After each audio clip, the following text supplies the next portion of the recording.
level that the commander can go up to and then bring up his command interface. Some of the things that he can do, first I'm going to demonstrate aerial recon. He can call a low-flying recon plane that will fly over the level. He has to wait 3 minutes. No, he has to wait 3 minutes until he can do it again. Oh, okay. Yes. Okay. Yes, he doesn't have to wait 3 minutes before it comes in. Yeah, okay. So that low-flying recon plane's flying over the battlefield. As you can see, he's radioing back the enemy positions, and it'll show up on my overhead map. Okay. This actually filters down the chain of command. So a squad leader below the commander gets the information a little bit later, and then an infantryman gets it a few seconds after that. So the real purpose of this is not to say for a person to be running around and say, oh, there's an enemy right around this corner. It's more a high-level tactical thing, like, oh, there's a tank over here. Oh, the enemy forces are moving this direction. So this really allows the commander to get the high-level tactical view of what's going on in the situation. Another thing we've added for the commander is this force respawn functionality. In a territory-based game type, in a respawn-based game type like territory, you'll go into the respawn queue and wait a few seconds before you come back to life. With this, the commander can force the respawn to get the players in the game right now. It's on a cooldown period, so he can't do it over and over instantly. Okay. But at key moments in the battle, he can get his dead teammates back into the fight right then and potentially change the course of the battle. Yeah. So my plane has spotted some enemies in this village over here. I'm going to go take a look. I think I might need to drop some artillery on them. There's the recon plane up there. So yeah, some enemies over here. Let's get some artillery on them. Now you asked about destruction. In the original game, the environments were fairly static. So while you could kill players and vehicles with the tanks, the artillery had really no effect on the environment. For the new game, we've created what we call our massive destruction system.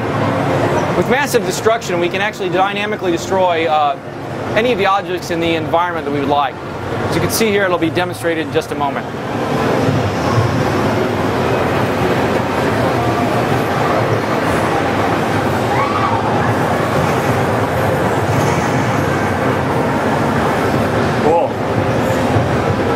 Of course, that wiped out everybody that was in those buildings. Yeah. Yeah.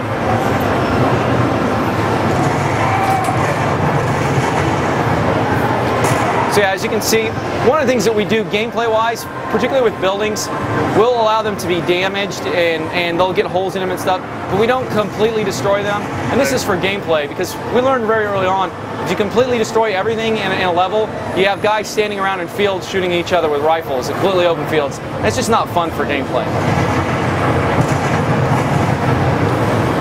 So that concludes the playthrough part of the demonstration. The demo portion of it. So, okay, so now I know that this is this is not like an MMO. This is like a first-person shooter. Mm-hmm. So if you buy the game once, yes. I imagine that's the model you're setting up.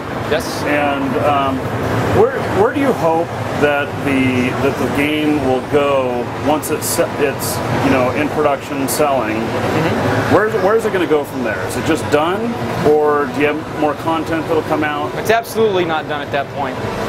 One of the big things that we do with Tripwire Interactive is we want, one, to provide a good value when somebody buys the game, mm-hmm. but we also want people to know that they're not just buying what they get in the box, they're buying what they're going to get for months and potentially years after the release. Traditionally, with the first Red Orchestra, the game's been out 4.5 years. We put out free update packs with levels, vehicles, etc. 3 years, up to 3 years after the release. Killing Floor, our second game, same thing. We shipped with 4 maps. I think we're up to 15 maps now in the game. So we have the same plan for Heroes of Stalingrad. We're going to continue to expand the game and give the players value far beyond when we ship. New levels, new vehicles, new gameplay scenarios. How about in the spirit of how you got your start? Is there any player mod availability? Yeah, we're going to ship with a full mod SDK. Okay. But we're also doing a really unique experiment right now. We've actually took the best mod teams from the original Red Orchestra, gathered all of the best people, put them into one all-star mod team, and we're having them now develop an expansion for Heroes of Stalingrad. We're giving them the mod tools a year before the game ships. That's sweet. And we're giving them the opportunity, if the mod they create is really, really good, we're going to bring it in-house, polish it up, and then release that as commercial as a commercial expansion. If it's just kind of good or pretty good, then we'll release it as a free mod. But it'll be a free mod that will come out very soon after the initial release, as opposed to a traditional full mod that comes out a year or two after the release of the game. Yeah, that's really sweet. Well, John, I want to thank you for the interview. Thank you. And I look forward to the game. It looks like something I'll play, especially when there's tanks. And we'll hit you up for it next conference. When you got tanks, we'll be here. All right, great. Thank you. Everybody take care.